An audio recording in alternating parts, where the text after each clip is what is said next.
How social media is rewiring our romantic desires. We live in a time where love, desire, and attraction are no longer shaped only by real-life experiences. They're being quietly programmed by screens. Social media doesn't just show us relationships. It teaches us what to want, who to want, and how quickly we should lose interest when boredom appears. Without realizing it, many of us are comparing our real relationships to curated highlights, edited bodies, and algorithm-driven fantasies. Romantic desire used to grow through presence, mystery, and emotional investment. Now it's shaped by instant gratification, endless options, and constant validation. A swipe replaces curiosity. A like replaces effort. Attention becomes a currency, and intimacy starts to feel disposable. This shift doesn't make us shallow. It makes us overstimulated. The problem isn't social media itself. It's the way it hijacks our dopamine systems and reshapes our expectations of love. We begin craving intensity over depth, novelty over connection, and validation over vulnerability. As a result, many people feel bored in healthy relationships and addicted to chaotic ones. Confusing emotional spikes for passion. This conversation isn't about blaming technology. It's about understanding how it affects our psychology so we can take our power back. When we become conscious of how desire is influenced, we stop sabotaging intimacy and start choosing connection intentionally. Because real intimacy doesn't compete well with algorithms, but it outlasts them. 5 key points of the speech. 1, dopamine addiction is replacing emotional bonding. Social media trains the brain to chase quick hits of excitement, likes, messages, matches, making steady, real-world intimacy feel less stimulating by comparison. 2, unrealistic standards are killing attraction. Constant exposure to filtered bodies, idealized lifestyles, and performative romance reshapes what we believe desire should look like, making real partners feel not enough. 3, endless options are creating commitment anxiety. When the brain believes there's always someone better one swipe away, it struggles to settle, invest, and grow desire over time. 4, validation is being confused with intimacy. Attention from strangers can feel exciting, but it doesn't create safety or closeness. Yet many people mistake validation for genuine connection. 5, reclaiming desire requires conscious disconnection. To rebuild real attraction and intimacy, we must reduce digital noise, slow down our nervous systems, and reconnect with presence, curiosity, and emotional depth. 1, dopamine addiction is replacing emotional bonding. Social media is not just a tool for connection. It is a powerful dopamine delivery system. Every like, message, view, and notification gives the brain a small chemical reward. Dopamine is the neurotransmitter associated with anticipation, novelty, and desire. The problem isn't dopamine itself. The problem is overexposure. When the brain becomes used to frequent dopamine spikes, slower forms of pleasure, like emotional bonding, begin to feel underwhelming. Romantic bonding requires patience. Trust, safety, and intimacy grow through repeated experiences, emotional presence, and vulnerability. But social media trains the brain to expect excitement instantly and frequently. When desire is conditioned this way, real relationships can feel boring simply because they dawn and stimulate the nervous system at the same intensity as constant digital novelty. This doesn't mean the relationship lacks depth. It means the brain has been overstimulated. Over time, people begin to crave the feeling of attraction rather than the process of connection. They chase butterflies instead of building safety. Social platforms reinforce this by constantly presenting new faces, new stories, and new possibilities. The brain learns that desire is something you scroll into, not something you grow. As a result, emotional bonding, which requires consistency and emotional risk, starts to feel like effort instead of reward. Another major issue is emotional displacement. When someone feels lonely, bored, or insecure, social media offers immediate relief through attention and validation. Instead of turning toward their partner for emotional connection, they turn toward their phone. This weakens the emotional bond over time. Intimacy doesn't disappear suddenly. It erodes quietly through repeated moments of divided attention. Social media also disrupts presence. Emotional bonding requires being fully there, listening, responding, noticing subtle cues, but constant notifications fracture attention. Even when couples are physically together, they may be emotionally elsewhere. This absence sends a subtle message to the nervous system: you are not the primary source of connection. Over time, this reduces emotional closeness and sexual desire. Perhaps the most damaging effect is how dopamine addiction reshapes expectations of love. People begin to associate desire with intensity rather than intimacy. They confuse emotional spikes with passion and calm with boredom. But long-term desire isn't loud. It's deep. It doesn't shout. It settles. Reclaiming emotional bonding starts with awareness. When people understand how dopamine hijacking works, they stop blaming their partner for feeling disconnected and start addressing the real issue: overstimulation. Reducing digital distractions, practicing presence, and intentionally choosing emotional connection allows the nervous system to recalibrate. In the end, emotional bonding doesn't compete with dopamine. It transforms it. When attention is focused and intimacy is prioritized, desire returns, not as a rush, but as a lasting connection. 2. Unrealistic standards are killing attraction. One of the most subtle yet damaging effects of social media on romantic desire is the way it quietly reshapes our standards of attraction. We are constantly exposed to filtered faces, sculpted bodies, perfectly lit moments and relationships, edited down to highlight reels. Over time, the brain begins to treat these images not as exceptions, but as the baseline. Without realizing it, many people start measuring real partners against unreal standards, and real intimacy suffers because of it. Attraction is deeply psychological. It grows through familiarity, emotional safety, shared experiences, and mutual effort. But social media teaches the brain to prioritize surface-level perfection. Filters smooth skin, angles enhance. Features and captions frame ordinary moments as extraordinary. This creates a distorted sense of what desire should feel like. Real people with real flaws and real moods can start to feel underwhelming by comparison, not because they are lacking, but because the comparison itself is unfair. This constant comparison weakens appreciation. Instead of noticing what is present and meaningful in a partner, attention drifts toward what is missing. The brain becomes trained to scan for upgrades rather than connection. Even in loving relationships, attraction can fade when one partner unconsciously believes something better is always available. Desire doesn't disappear because love is gone. It disappears because attention has been hijacked. Unrealistic standards also affect self-perception. When people compare themselves to curated images online, insecurity grows. Feeling not attractive enough or not exciting enough creates anxiety, and anxiety is one of the fastest ways to shut down desire. When someone doesn't feel confident or valued, they emotionally withdraw, which further reduces intimacy. This creates a cycle where both partners feel less desired and less connected. Another hidden impact is performance pressure. Social media portrays sex and romance as effortless, passionate, and always exciting. This creates unrealistic expectations of how intimacy should look and feel. When real relationships don't match that fantasy, people assume something is wrong. Instead of seeing normal fluctuations as healthy, they interpret them as signs of failure. Attraction becomes fragile because it's built on illusion rather than reality. Over time, these distorted standards make it harder to stay present. Desire requires focus and emotional investment. But when the mind is constantly comparing, fantasizing, or scrolling, it struggles to stay grounded in the moment. Attraction shifts from something experienced to something evaluated, and evaluation kills desire.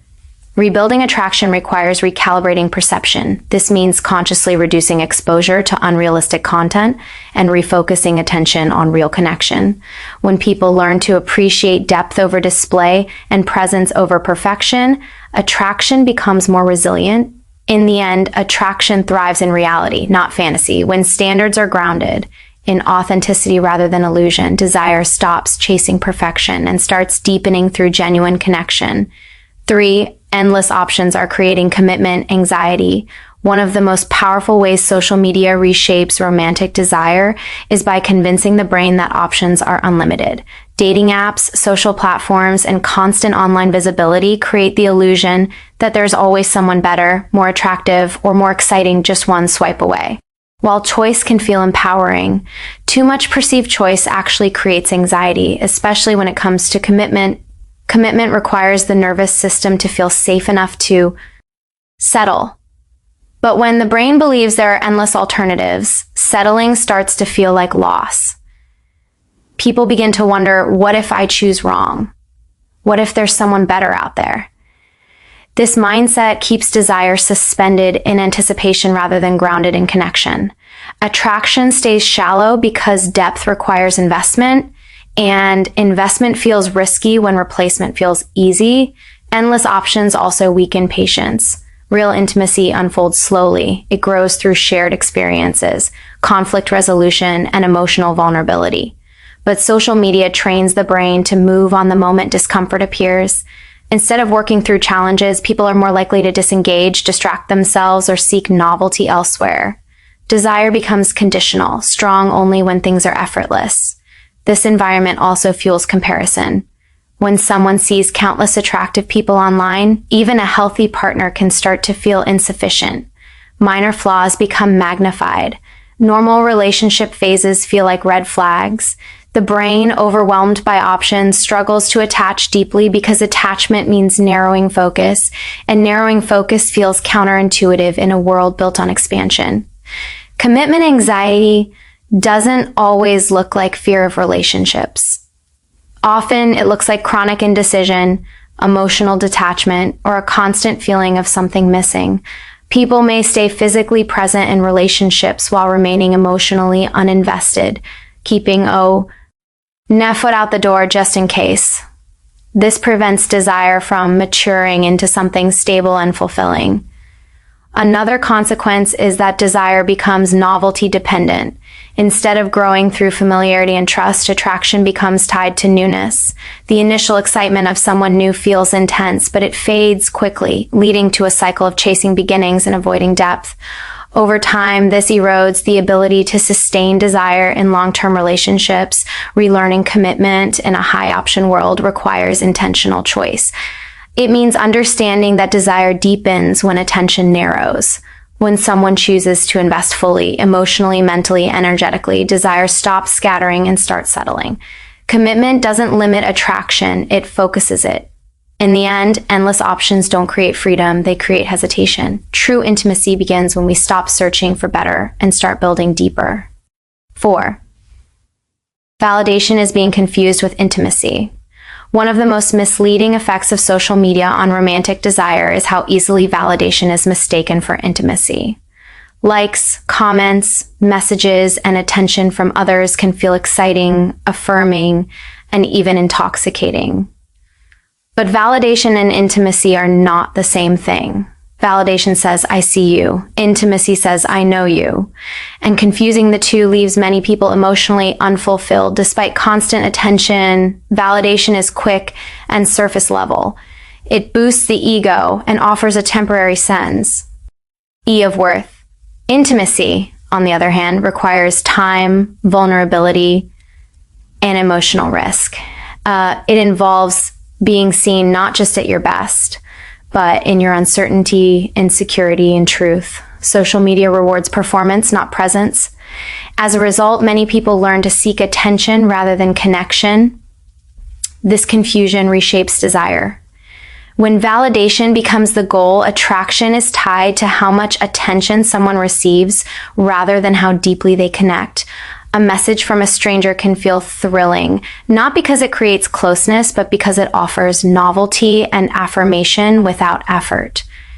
Over time, this conditions the brain to associate desire with being wanted by many rather than being known by one. In relationships, this creates subtle distance. Instead of turning toward a partner for emotional reassurance, people may turn outward to social media for confirmation of their attractiveness or worth. This doesn't necessarily mean they want to cheat, but it does mean emotional energy is being redirected. Intimacy weakens when attention is consistently invested elsewhere. validation seeking also creates emotional avoidance. True intimacy requires difficult conversations, patience, and the willingness to be uncomfortable. Validation offers a shortcut. It feels good without requiring growth. When people rely on external attention to regulate their self-worth, they may avoid the deeper work of building emotional closeness with a partner. Desire remains shallow because depth feels risky. Another hidden impact is emotional fragmentation. When someone presents different versions of themselves online and in real life, they may feel disconnected from their authentic self. Intimacy thrives on authenticity. When identity becomes performative, vulnerability becomes harder, and desire loses its grounding. Reclaiming intimacy requires redefining what desire is really about. It's not about being admired, it's about being understood. It's not about attention, it's about attunement. When people learn to distinguish between validation and intimacy, they stop chasing external approval and start cultivating internal security. In the end, validation can make you feel wanted for a moment, but intimacy makes you feel safe, seen, and connected. Desire rooted in intimacy lasts. Desire rooted in validation fades quickly, leaving behind more hunger instead of fulfillment. 5. Reclaiming desire requires conscious disconnection. In a world where attention is constantly pulled outward, reclaiming romantic desire requires an intentional shift inward. Social media floods the nervous system with stimulation, images, comparisons, messages, and endless novelty. While none of this is inherently harmful, constant exposure keeps the brain in a state of anticipation rather than presence. Desire, however, does not thrive in anticipation, it thrives in attention. To reclaim it, we must consciously disconnect from the noise that fragments our focus. Conscious disconnection does not mean rejecting technology or isolating from the world. It means becoming selective about where emotional and mental energy goes. When attention is constantly divided, intimacy weakens. Desire needs space to breathe. It needs moments of boredom, stillness, and genuine curiosity. States that are increasingly rare in a hyper-connected environment. One of the first steps in reclaiming desire is slowing the nervous system. Overstimulation keeps the body in a low-level stress response, making it difficult to access pleasure or emotional openness.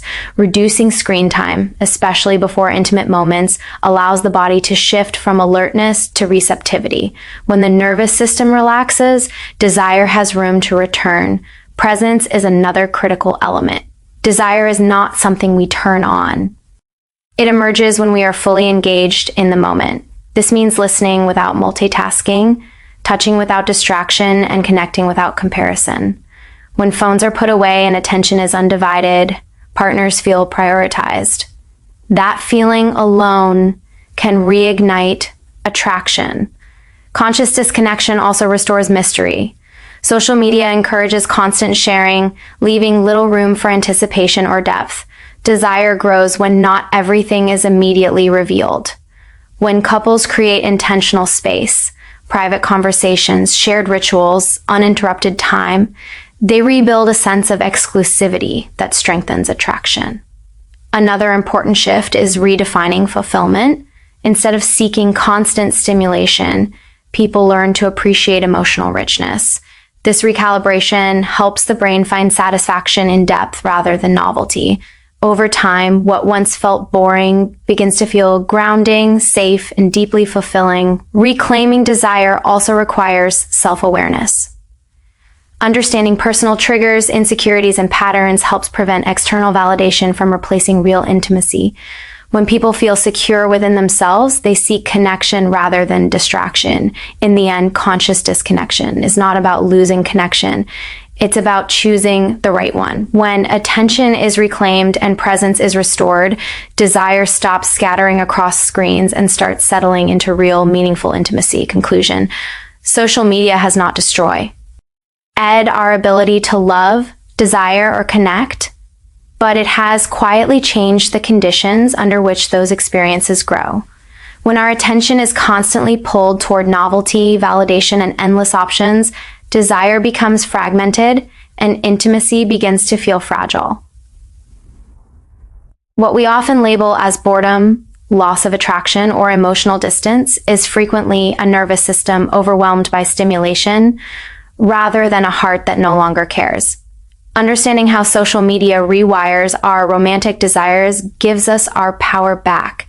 It helps us stop blaming ourselves or our partners for changes in attraction and instead look at the environment shaping our expectations. Desire was never meant to compete with algorithms designed to hijack attention. It was meant to grow through presence, emotional safety, and focused connection. When we recognize this, we stop chasing intensity and start valuing depth. Real intimacy asks something different from us than social platforms do.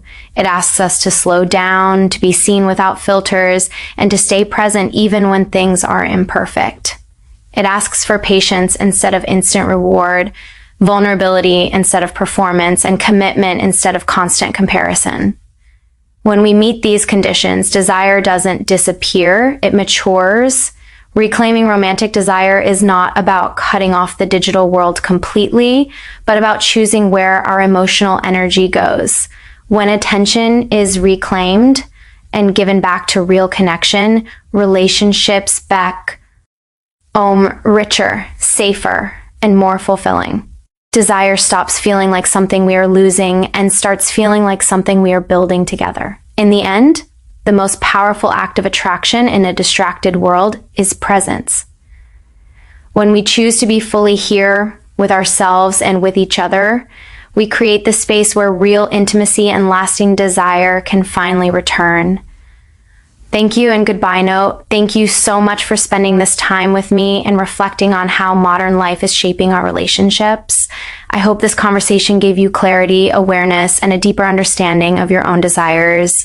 Take care of your attention, protect your intimacy, and choose connection with intention. Thank you for watching, and I'll see you in the next video. Goodbye.